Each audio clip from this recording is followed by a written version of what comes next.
കോട്ടയത്ത് വിദ്യാർത്ഥി അപകടകരമായി ഓടിച്ച കാർ നിരവധി വാഹനങ്ങളിലിടിച്ചു. കോട്ടയം ചാലുകുന്ന് മുതൽ പനമ്പാലം വരെയാണ് കാർ ഓടിച്ചത്. വാഹനങ്ങളിൽ ഇടിച്ച ശേഷം കാർ മരത്തിലിടിച്ച് നിൽക്കുകയായിരുന്നു. കോട്ടയം CMS കോളേജ് ഡിഗ്രി വിദ്യാർത്ഥിയായ ജുബിൻ ജേക്കബിനെ പോലീസ് കസ്റ്റഡിയിലെടുത്തു. വിദ്യാർത്ഥി മദ്യലഹരിയിലായിരുന്നതും സംശയമുണ്ട്. ജോസി ബാബു ചേരുന്നുണ്ട്. ജോസി, പ്രതി കസ്റ്റഡിയിലുണ്ടോ? ആർക്കെങ്കിലും പരിക്കുണ്ടോ? എത്രത്തോളം വാഹനങ്ങൾ തകർന്നിട്ടുണ്ട്? സച്ചിൻ, വൈകുന്നേരം 6 മണിയോട് കൂടിയാണ് ഈ അപകടം സംഭവിച്ചത്. കോട്ടയത്ത് ചാലുകുന്ന് മുതൽ പനമ്പാലം വരെയുള്ള 3 കിലോമീറ്ററിനിടെയാണ് 8ഓളം വാഹനങ്ങളിൽ യുവാവ് ഓടിച്ച കാർ ഇടിച്ചത്.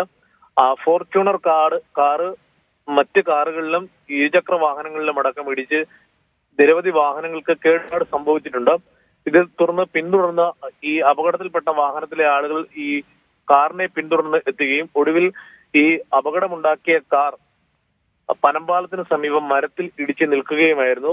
കോട്ടയം CMS കോളേജ് വിദ്യാർത്ഥിയായ ജുബിൻ ജേക്കബിനെ കോട്ടയം വെസ്റ്റ് പോലീസ് കസ്റ്റഡിയിൽ എടുത്തിട്ടുണ്ട്. ഈ വിദ്യാർത്ഥി മദ്യലഹരിയിലാണ് എന്ന സംശയവും നാട്ടുകാരും പോലീസും പങ്കുവെക്കുന്നുണ്ട്. ഇയാളെ വൈദ്യപരിശോധനയ്ക്ക് വിധേയമാക്കുമെന്ന് പോലീസ് പറഞ്ഞു.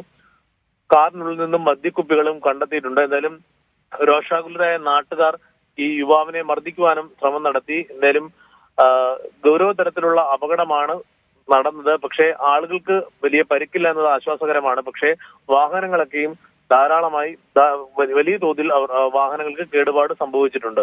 സച്ചിൻ. ശരി.